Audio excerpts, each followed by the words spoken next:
우리 목사님이 너무 키가 커가지고 올 때마다 참 교회가 발전하는 모습을 보게 돼서 참 대단히 기쁩니다.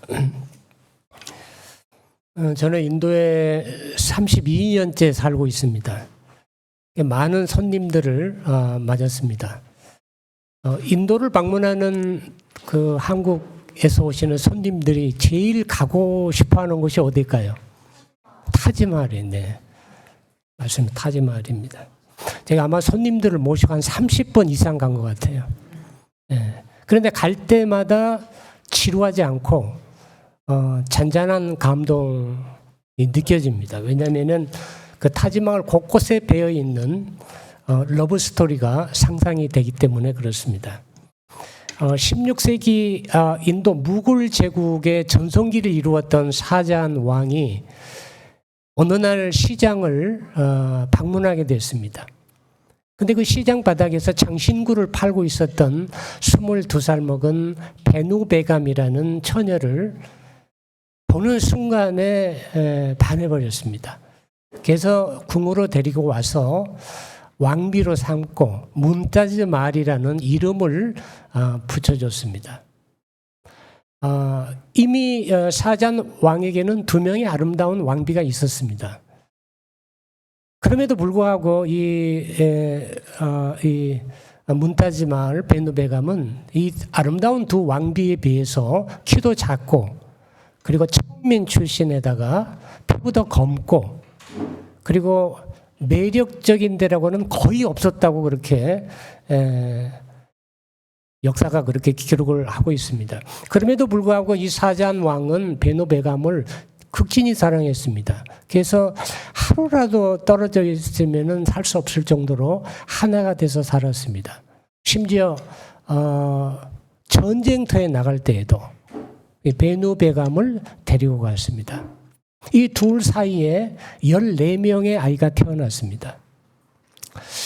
근데 불행하게도 15번째 아이가 태어날 때 난산이 되면서 베누베감이 죽게 됐습니다. 그때 나이가 39살이었습니다. 이 왕비는 죽으면서 왕에게 한 가지 청을 합니다. 나를 위해서 아름다운 무덤을 만들어 달라. 그렇게 청을 했습니다.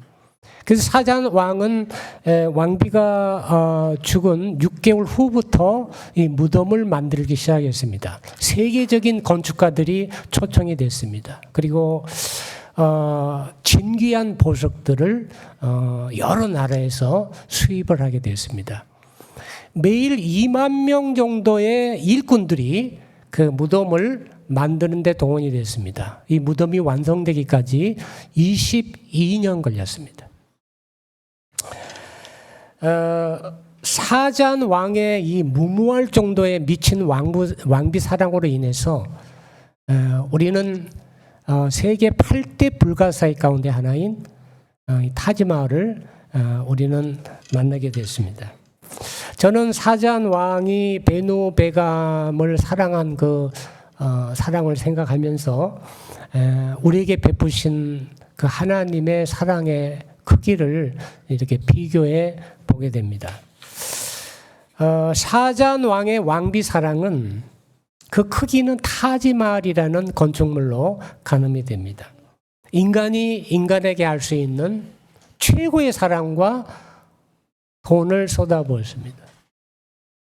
우리 남자분들 결혼하면은 부인한테 어떻게 해줘야 되는지 타지마할의 샤자한 왕을 보면은 우리가 조금 좀 우리가 아이디어를 얻을 수가 있습니다. 하지만 우리가 알고 있는 어떤 세계적인 인간의 사랑도 불완전합니다. 결국 타지마할 건축은 나라 경제를 황폐화시켰습니다. 그리고 막내 아들에 의해서 국가 경제를 걱정한 막내 아들이 쿠데타를 일으켜서 결국 왕위를 뺏겼습니다. 그리고 그때부터 왕성했던 무굴 제국이 서서히 무너지기 시작했습니다. 하지만 하나님의 사랑은 그 크기는 돈이 아닌 독생자를 주신 사랑입니다. 요한복음 3장 16절에 하나님이 세상을 이처럼 사랑하사 독생자를 주셨으니 이는 저를 믿는 자마다 멸망치 않고 영생을 얻게 하려 하심이라 그랬습니다. 하나밖에 없는 자기 아들을 주시면서까지 사람을 사랑하는 사랑은 이 인간계에는 존재하지 않습니다. 그래서 아가페 사랑이다 이렇게 부르는 것입니다. 이 사랑은 시대와 국가와 인종과 신분과 남녀노소를 막론하고 지금까지 이 세계를 희망과 또 구원으로 이끌고 있습니다. 하나님께서 우리에게 주신 사랑의 절정은 십자가입니다. 하나님의 아들이 사람이 됐습니다. 사람이 되었다는 것은 인간의 죄와 허물로 발생하는 모든 부조리와 고통을 속속들이 다 알고 계신다는 뜻입니다. 그 문제들을 아시기 때문에 그 문제들을 해결하기 위해서 대신해서 우리를 위해서 십자가에 달려 돌아가신 것입니다. 마가복음 10장 45절에 인자가 온 것은 섬김을 받으려 함이 아니요 도리어 섬기려 하고 자기 목숨을 많은 사람의 대속물로 주려 함이라 그랬습니다. 그래서 마지막 십자가에서 하신 말씀도 대속의 선언입니다. 다 이루었다.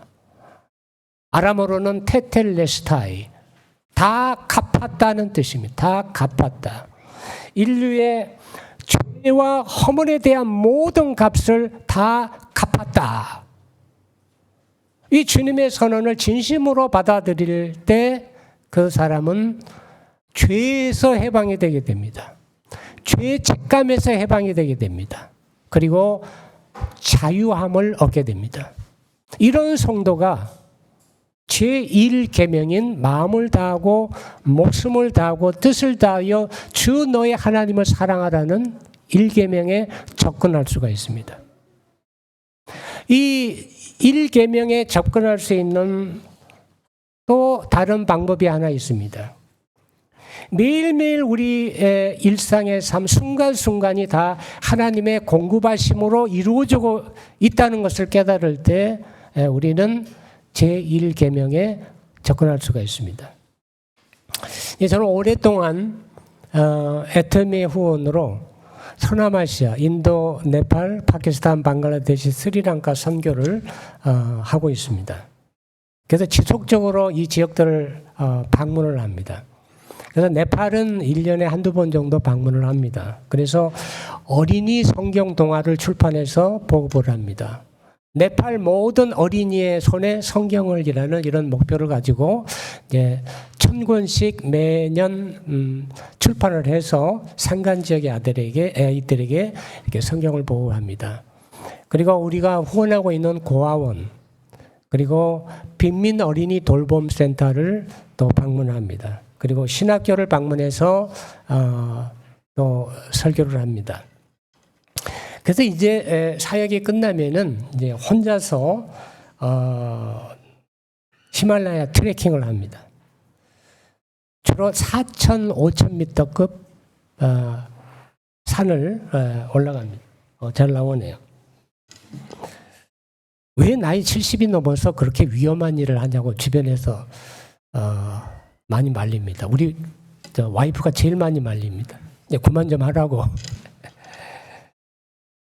나와 대면하는 시간을 갖기 위해서 산을 오른다 이렇게 대답을 합니다.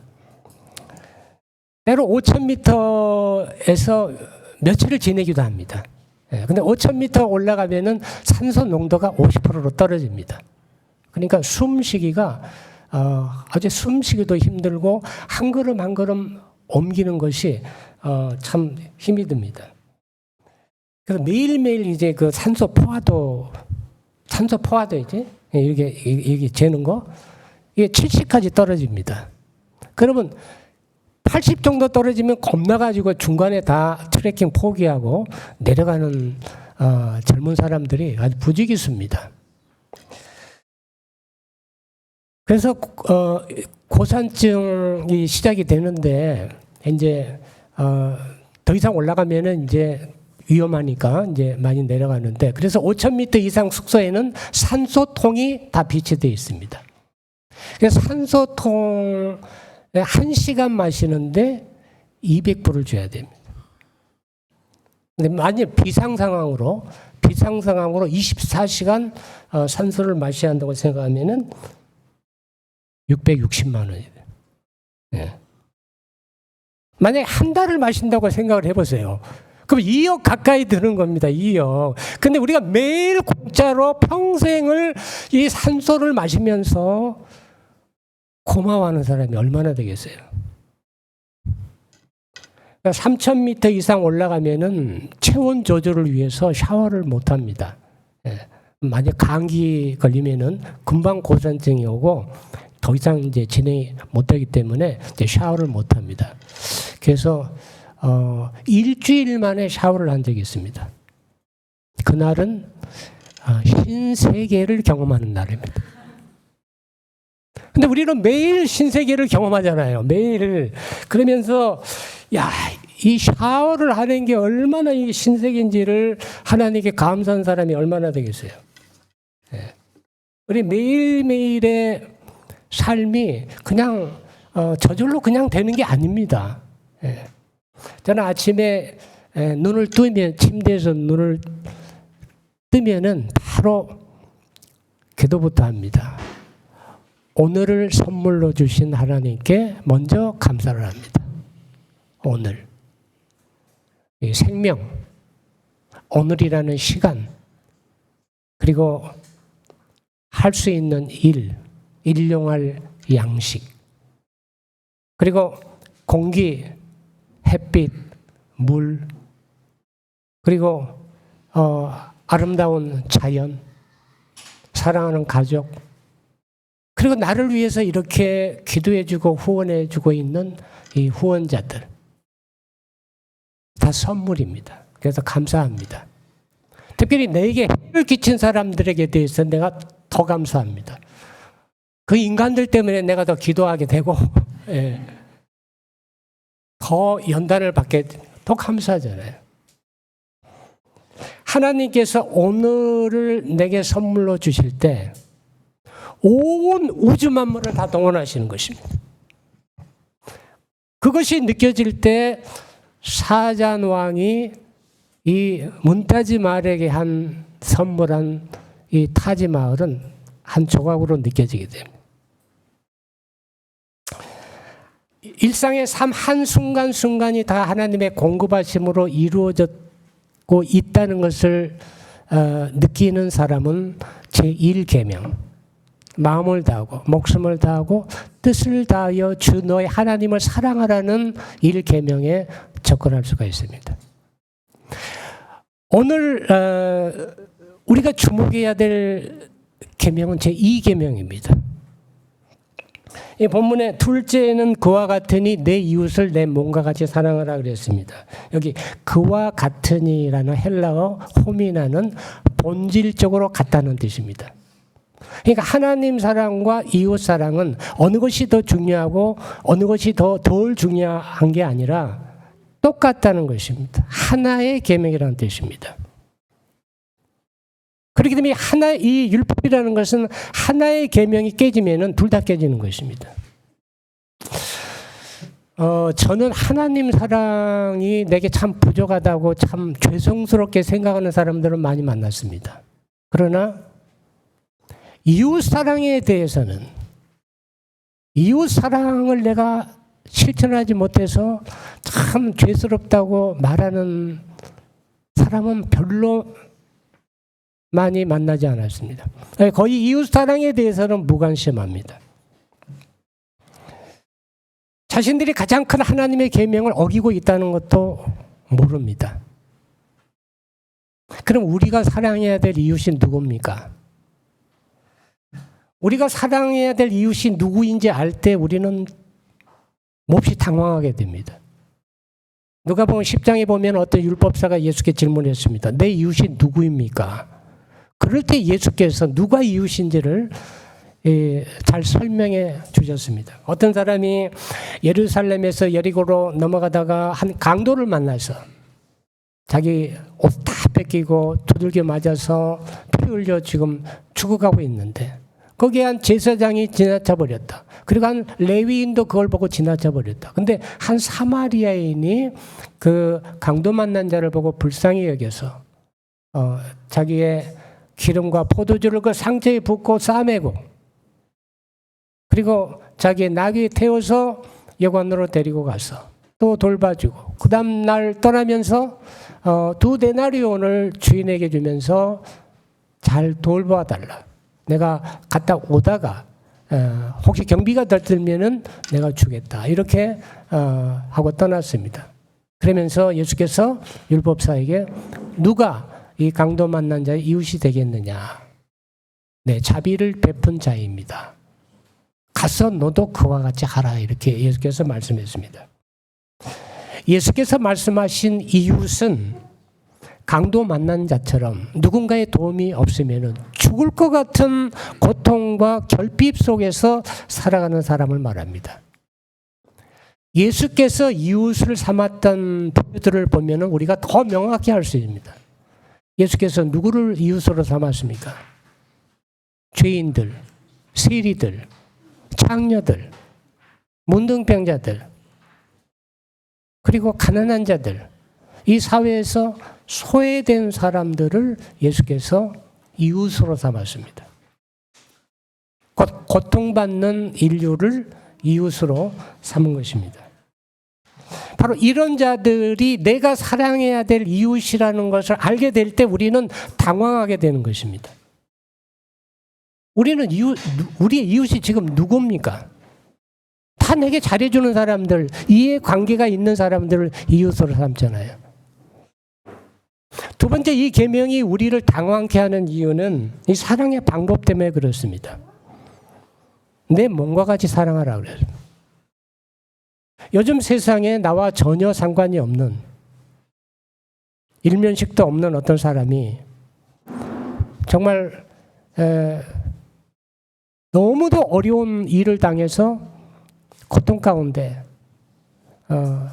누군가 도와주지 않으면 정말 스스로 살아갈 수 없는 그런 어려운 지경에 이른 사람을 보고 이 사마리아인처럼 이렇게 자기의 시간과 자기의 재물과 자기 희생을 하면서까지 사랑할 수 있겠는가?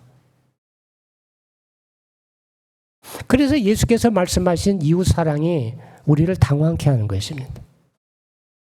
하지만 초대교회 성도들은 예수께서 말씀하신 이 이웃 사랑의 방법을 전혀 당황스럽게 여기지 않고 실천했습니다. 서로 사도행전 2장에 보면 서로 물건을 통용했습니다. 또 재산과 소유를 팔아서 각 사람 필요에 따라 나눠줬습니다. 당시 역사 기록에 보면은 전염병이나 기근이나 전쟁이 많았습니다. 특히 2세기와 3세기의 로마 제국에 역병이 번졌습니다. 아마 코로나 같은 그런 병이었던 것 같아요. 수많은 사람들이 죽어갔습니다. 그때 로마 사람들은 전부 숨어버렸습니다. 그러나 기독교인들은 목숨을 걸고 그들을 간호했습니다. 그래서 2세기와 3세기 때에 기독교인들이 폭발적으로 늘어나기 시작했습니다.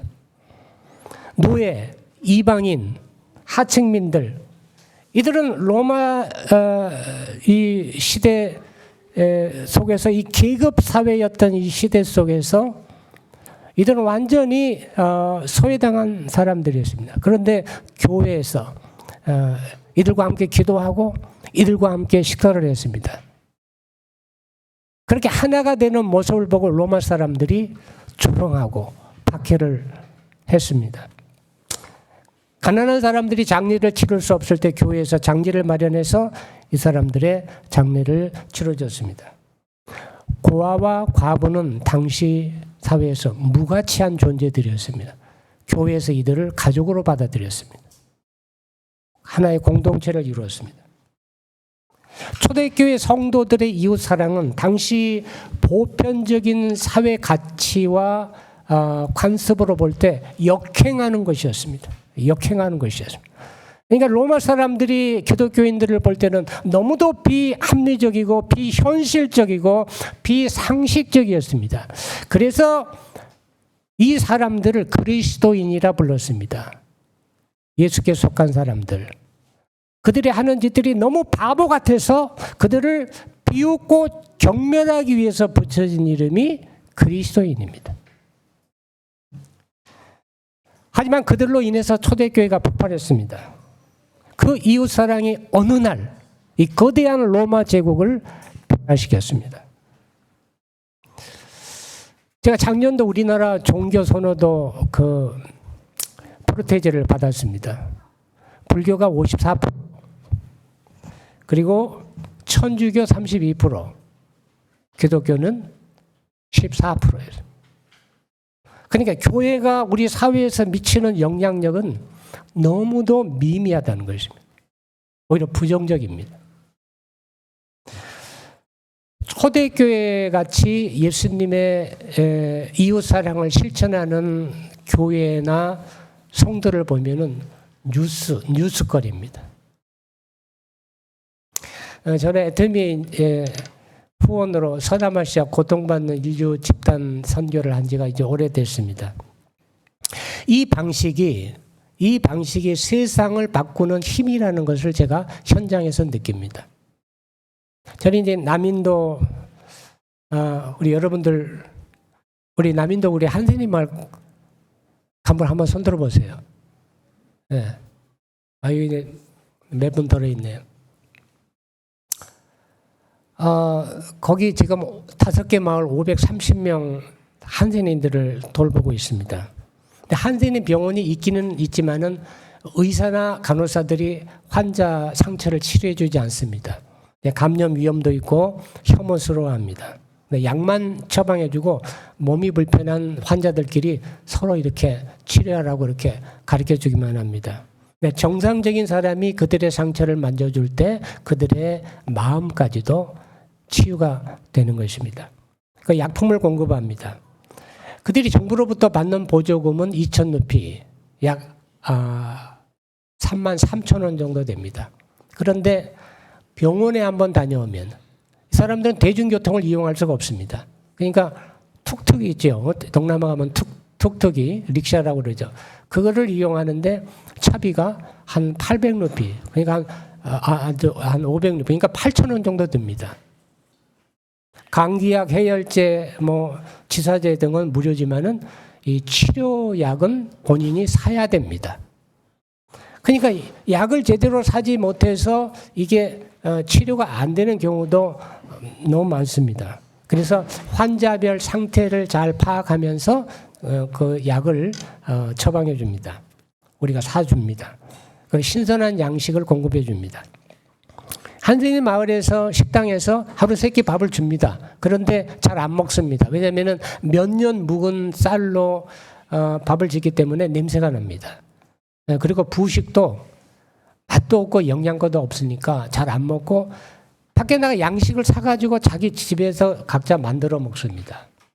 그런데 33,000원 받아가지고 병원에 차비 쓰고 또 약값 쓰고 얼마나 사겠어요. 그러니까 우리가 일주일이라도 먹을 신선한 양식을 우리가 사서 공급을 해줍니다.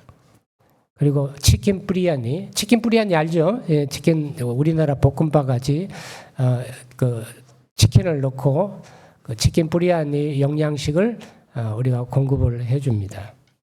이들이 바로 예수께서 말씀하신 강도 만난 자들입니다. 혼자의 힘으로 도무지 살아갈 수 없는 고통받는 인류 집단입니다. 저는 이제 나환자 사역을 시작한 8년이 됐는데 왜 예수께서 고통받는 인류 집단으로 가라고 하셨는지, 그리고 왜 그들을 찾아가서 내 몸과 같이 사랑하라고 하셨는지 그 이유를 알게 됐습니다. 고통받는 이웃에게 내 몸이 가든지 내 마음이 가든지 아니면 물질이 가든지 하게 될 때 내 마음이 가난해집니다. 마음을 어디에 두고 사느냐가 중요하죠. 그래서 마음이 가난해지면은 예수께서 말씀하시기를 심령이 가난한 자는 복이 있나니 천국이 저희 것임이라 그랬습니다. 그래서 이 땅에 임하는 하나님의 나라, 심령이 가난한 자에게 임하는 하나님의 나라는 오직 하나님의 은혜로만 살 수 있다는 영적인 각성입니다. 모든 삶의 순간순간이 다 하나님의 공급하심으로 이루어지고 있음을 감사하는 삶입니다. 그리고 하나님의 나라를 기다리는 마음, 하나님의 완전한 통치를 사모하는 마음이 하나님의 나라입니다. 하나님의 나라가 임할 때 내가 변하게 되고 내 주변의 세상이 변하게 됩니다. 그래서 누가복음 17장 21절에 하나님의 나라는 여기 있다 저기 있다 할 것이 아니요 하나님의 나라는 어디 있어요? 너희 가운데 있느니라 그랬습니다. 그 이웃 사랑이 세상을 바꾸는 힘입니다. 한세인 마을이 여러분 뭐 가서 공연했잖아요. 예, 어둡지 않잖아요. 웃음이 있고 오락이 있고 기쁨이 있고 감사가 있고 또 사랑이 있고 변하는 것입니다. 그래서 우리가 매년 10명 이상의 한센인들을 전도해서 세례를 주고 있습니다.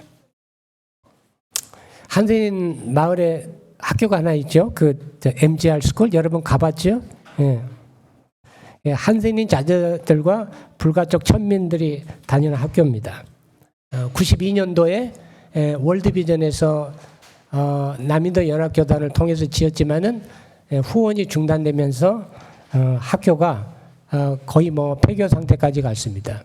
500명이었던 학생이 90명까지 떨어지고 그리고 참 안타깝게도 10년 정도 화장실이 없이 학교를 운영을 했습니다. 그 학교를 2년 전에 남인도 연합교단으로부터 25년간 무상 임대 위탁교육을 해주기로 하고 MOU를 체결해서 학교를 운영한 지 지금 2년이 됐습니다. 이것은 화장실을 크게 지었습니다. 학생들이 그간 시멘트 바닥에 앉아서 공부했는데 인수 이후에 책상 걸상을 다 마련해 주었습니다. 그리고 폐허가 되어서 사용하지 않던 학교 강당을 새로 싹 수리를 해서 지금은 이제 강당이 아주 깨끗하게 활용이 잘 되고 있습니다. 준공식 날 학부모 또 학생들 지역 유지들 함께 와서 축하를 해줬습니다. 수업 시간에 성경 과목을 추가를 했습니다. 학생 수가 160명으로 늘어났습니다. 학교가 변하자 학부모들이 변하기 시작했습니다. 학부모들이 돈을 모아서 학교 전체에 페인트칠을 다 해줬습니다. 그리고 한 지역교회에서 학교 담을 새로 쌓아줬습니다. 이번에 또 영어 학교를 또 시작을 합니다. 이미 800평 땅을 사놨습니다. 그리고 지금 담 공사를 하고 있습니다. 이제 인도 돌아가면은 학교 공사를 시작을 합니다. 영어 학교를 하게 되면은 수업료를 받을 수 있습니다. 그럼 그 수업료를 가지고 MGR 스쿨도 도와주고 한센인 사역도 학교에 나오는 수익금으로 할 수 있게 되니까 이제 자립을 향해서 그렇게 나가게 됩니다. 우리 집도 30년 살던 집도 이제 다 정리하고 작년에 한센인 마을 근처로 이사를 갔습니다. 아주 시골로 이사를 갔는데 여러분들 다시 오면은 한식으로 사역 기간 동안에 그렇게 할 수가 있습니다. 우리 서남아시아에는 고통받는 인류 집단이 너무 많습니다. 빈민가 사람들도 강도 만난 자들입니다. 예수께서 디베랴 광야에서 복음을 전하실 때 어떻게 했어요? 물고기 2마리와 보리떡 5개로 5,000명을 먹이면서 하나님 나라를 전했습니다. 그러니까 2020년 4월부터 인도와 서남아에 퍼진 코로나로 그때부터 우리가 구호 양식을 만들어서 이 빈민들에게 나누어주면서 복음을 전했습니다. 제가 지금 계속 하고 있는데 제가 이렇게 방문하는 그 빈민가에는 어김없이 귀신 들린 사람들이 있습니다. 그리고 정신적으로 좀 문제가 있는 사람들이 꼭 있습니다. 왜냐하면은 양식이 없는 극단적인 스트레스가 사람을 정서적으로, 정신적으로, 육체적으로, 영적으로 피폐하게 만드는 것입니다. 양식이 없는 사람들에게 양식을 나누어지면서 복음을 전할 때 그냥 마음이 열리게 되는 것입니다. 그래서 지난 코로나 기간부터 지금까지 수백 명의 사람들을 전도를 했습니다. 지난 4월에도 스리랑카 우드왈라라는 지역에서 양식을 나눠주면서 복음을 전했습니다. 그리고 즉석에서 예수 믿기로 작정하는 사람들 손 들라고 이렇게 손 들면은 그 영적 기도를 시키고 그 사람들을 거기 한 가정에서 예배 드리도록 우리 그걸 가정교회라고 그럽니다. 처음에 그렇게 가정교회가 생기면은 또 가정교회가 계속 부흥하게 됩니다.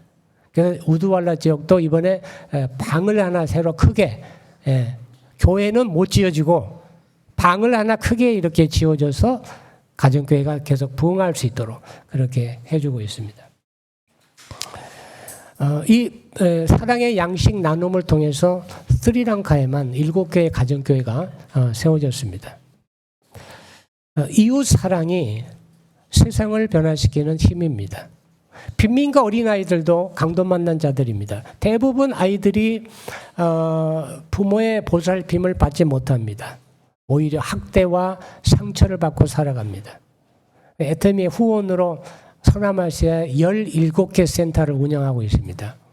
688명의 어린아이들을 34명의 크리스찬 교사들이 매일 학교 끝나면은 이제 센터에 오면은 숙제도 도와주고 간식도 주고 학용품도 나눠주면서 복음을 전합니다. 그들의 세상이 변하는 것입니다.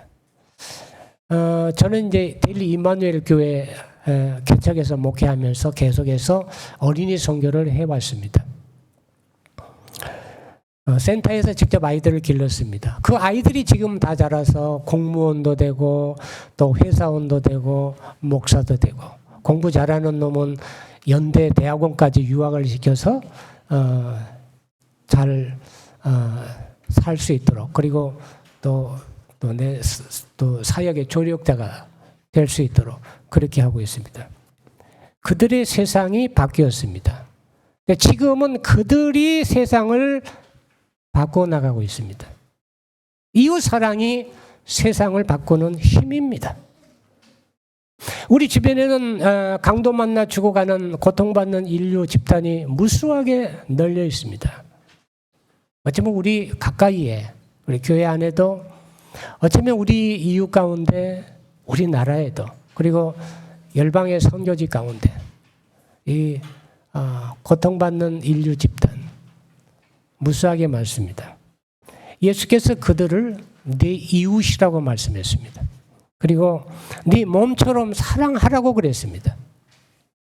우리 동행교회 우리 성도 여러분이 제1계명 하나님 사랑, 제2계명 이웃 사랑을 실천해서 내가 변하고 내 주변의 세상을 변하게 만드는 주역들이 되시기를 축복합니다.